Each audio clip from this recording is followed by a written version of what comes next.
अस्सलामुअलैकुम। वालेकुम सलाम। क्यों खड़े हो, इतने परेशान क्यों खड़े हुए हो?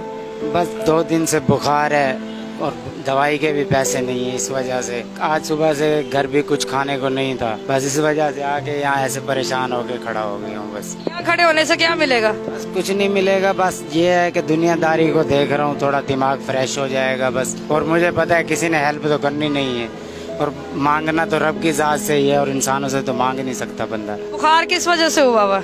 बुखार पता नहीं 2 दिन पहले आया है, पता नहीं किस वजह से हुआ। पहले थोड़ी एलर्जी थी, बुखार आ गया है। बस इसी वजह से मजदूरी करता हूँ, मजदूरी नहीं कर सका। फिर आज घर बुखार में पड़ा था, पड़े पड़े जब घर के हालात देखे तो चुप करके बच्चों ने मांगा, जब उन्होंने मांगा तो देने को कुछ नहीं था, तो चुप करके निकल आया, बाहर आके बैठ गया। बस आपने देखा और आपने। तो बच्चे कितने दिनों से भूखे हैं? बस आज सुबह से ही कुछ भी नहीं है घर में खाने को? कुछ भी नहीं था खाने को, कोई रोटी चावल कुछ भी नहीं? कुछ भी नहीं था, सुबह से कुछ नहीं खाया किसी ने।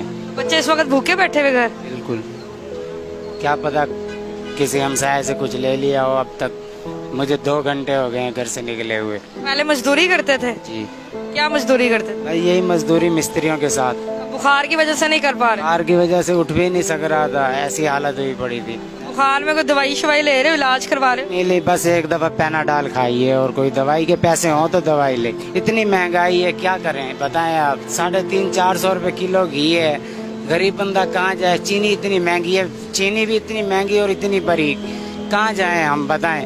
या तो हमें मार दें, या फिर हमें कोई रिस्पॉन्स दें, या कोई नौकरी दे दें। हम किसी सादा सा अच्छा सा बंदा भी ना मांगने पे मजबूर हो गया है, फकीरों से भी बदतर हो गया है इस दौर में आके। हम ये नहीं कहते कि हमारा लीडर खराब है, हमारे लीडर ये नहीं, हमारे लीडर वो थे हजरत उमर फारूक के दौर में। देखें कपड़े फटे हुए पहना करते थे, 100 दिन भूखे रहे, खुद भूखे रह के दूसरों का पेट पालते थे, बताते नहीं थे कि हमने इनके घर में क्या पहुंचाया है। आजकल तो हमारे लीडर एक किसी को 10 रुपए दे दें तो वो भी टीवी में बता रहे होते हैं कि फलां गरीब की हमने मदद कर दी है। बस वही टीवी में दिखाने वाली मदद होती है, आगे कोई मदद नहीं होती। मुझे बताओ, अभी यहाँ खड़े हुए हो, इतने परेशान हो, आंखों में तुम्हारी आंसू है, तो क्यों खड़े हो? अब बच्चों का सोचो, वो घर में भूखे बैठे, क्या करोगे अब? बस अब घर जाऊंगा। जब वो खाना मांगेंगे फिर? मांगेंगे तो फिर उन्हें कह दूंगा आज नहीं है, गुजारा कर लो, कल मजदूरी करूंगा, मर के भी जाए, जितना भी भूखा है, मजबूरी है।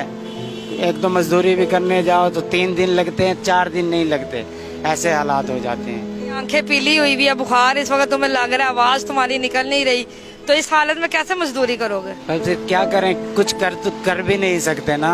कुछ कर सके तो फिर बताएं, आप बताएं क्या कर सकता हूँ मैं, आप बता दें। चलो आपके पास इस बात का कोई हल हो तो आप बता दें। आजकल सक्का भाई भी साथ छोड़ देता है, सक्का माँ का जो पेट का जना हुआ वो भी कहता है मेरे लिए मर जाओ, मुझे कोई परवाह नहीं है। तो बताओ क्या करें। वो कहते हैं जी फलां ने खुदकुशी कर ली, क्यों कर ली है उसने, उसे वो पागल हो गया था। यही मजबूरियां होती हैं, इंसान अपने आप को नुकसान दे जाता है जब कोई हल नहीं निकलता। आपके पास है मेरी बातों का कोई जवाब? नहीं होगा। कितने बच्चे हैं? 2 बच्चे हैं, लड़का लड़की? एक बेटी है एक बेटा है। क्या उम्र है उनकी? एक 3 साल की है, एक 4 साल की, 5 साल की। तो छोटे छोटे 3-4 साल के बच्चे इस वक्त घर में भूखे बैठे हुए, सुबह का उन्होंने कुछ नहीं खाया? नहीं खाया। कल क्या खाया था? रात को ले गया था उनके लिए होटल से रोटी। कल पैसे थे? कल पैसे थे मेरे पास थोड़े से, वही कल ही खत्म हो गए थे। मैंने अपनी दवाई इस वजह से तो नहीं ली, भी दवाई ले लूंगा तो खाएंगे क्या, जब खाने को ही कुछ नहीं था तो फिर निकल आया इस वजह से। सरकारी अस्पताल जो वहाँ इलाज करा रहे हो वहाँ तो मुफ्त है? बिल्कुल मुफ्त है, वहाँ जाने के लिए अब मैं अपना इलाज तो करा लूंगा, चलो ठीक है, उनको उनकी भूख का क्या करूंगा, वो भी सरकारी अस्पताल से मिल जाएगी। चलो आज अल्लाह ताला ने अगर मुझे वसीला बनाया अल्लाह ताला की तरफ से, आज तो चलो मैं तुम्हारा कोई रोटी खर्चा वगैरह कर देती हूँ, तो कल को क्या करोगे? पर मैं तो मजदूरी करूंगा, कर रहा हूँ, अल्लाह ताला मुझे, मैं तो पढ़ा लिखा हूँ, FA किया है मैंने, लेकिन पढ़े लिखे की यहाँ कोई वैल्यू नहीं है। यहाँ कहते हैं हुनर ले आओ, हुनर, मैं फोटोग्राफी करता था पहले, फोटोग्राफी की दुकान थी अपनी, बस ऐसे हालात हुए गर्भ की वजह से वो फोटोग्राफी की दुकान चली गई। फिर वहाँ से मैं छोड़ के अपने शहर को, बावलपुर को छोड़ के यहाँ आ गया। भाई यहाँ पे आके मिल में काम किया, मिल में पैसे मिलते थे महीने के बाद, फिर सरकट नहीं चलता था घर का, उस वजह से मजबूर हो के फिर मैं मजदूरी पे उतर आया। मजदूरी पे ये है कि एक दिन करके 1.5 दिन 2 दिन बंदा कर लेता था, बस 2 दिन से फिर बुखार आया तो हालात समझ में आ रहे हैं कि क्या करूं और क्या ना करूं। बस। क्या नाम है तुम्हारा? मेरा नाम है वकार खलील। अच्छा वकार भाई, अगर कोई बंदा इस वक्त देख रहा हो और अल्लाह में उसे वसीला बनाना चाहे आपकी हेल्प करने के लिए, तो कोई नंबर वगैरह है जिसपे वो आपसे रब्ता कर सके? मेरा नंबर नहीं है, मेरी बहन का नंबर है। क्या आप वो नंबर देना चाहते हो? अगर कोई मदद करना चाहे तो फोन कर सकता है। मैं वो नंबर चला दूं इस वक्त स्क्रीन पर? देखें, आपके दिल की बात है, मैं तो नहीं चाहता कि नंबर मेरी बहन का किसी के पास हो, बस नंबर ना चलाएं आप। बस यही है, पैगाम पहुंच जाए। मेरा तो कोई नहीं है, मुझ जैसे पता नहीं कितने होंगे इस टाइम, कितने मजबूर होंगे। रब देखने वाला है, सिर्फ मैं इस टाइम अकेला मजबूर नहीं हूँ, पता नहीं कितने होंगे इस टाइम। जो मैं तो चलो ठीक है चुप करके खड़ा था, आप आके ऐसे पूछने लग गए। जो बंदा बता भी नहीं सकता किसी को, और अगर किसी को बता भी देता है तो वो ऐसी मजाक अमीरजादे उड़ाते हैं कि बंदा खुद अपने आप से भी गिर जाता है। जैसे कह रहे हैं मरने को दिल करता है, मरने से भी ज्यादा दिल करता है। फिर मुझे बताओ, जब जेब खाली होती है, बच्चे पैसे मांग रहे होते हैं, खाना मांग रहे होते हैं, खुराक मांग रहे होते हैं, तब यहाँ खड़े होकर क्या ख्यालात आ रहे होते हैं ज़हन में? बस एक ही ख्याल आ रहा होता है, या तो पहले शादी ना करते, बच्चे पैदा ना करते, अगर पैदा कर लिए तो उनकी हमेशा ये चोरियां डकैतियां लोग करते हैं। आज समझ में आ रही है वो क्यों करते हैं, कि शायद उनके घर में भी ऐसे हालात होते हैं कि वो ये काम करते हैं मजबूर होके।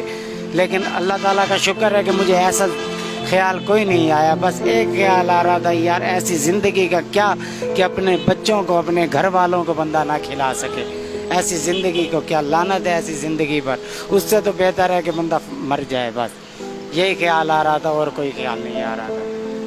चले जी नाजरीन, ये है वकार भाई, और हम तो ऐसे हंसी मजाक कर रहे थे, एक रोड शो कर रहे थे, तो मैंने इनसे बात करनी शुरू की, लेकिन इनकी कहानी सुन के तो मैं खुद बहुत ज़्यादा परेशान हो गई हूँ और बहुत ज़्यादा मेरा दिल दुख रहा है। और इनकी बातें काफ़ी हद तक सही भी है कि ये तो चलो मैंने इनसे पूछ लिया तो इन्होंने बता दिया, लेकिन बहुत ज़्यादा लोग इस वक्त ऐसे भी है जिन्हें कोई पूछने वाला भी नहीं है। ये वो किसी को अपना दर्द, अपनी तकलीफ, अपने घर के हालात बता भी नहीं सकते।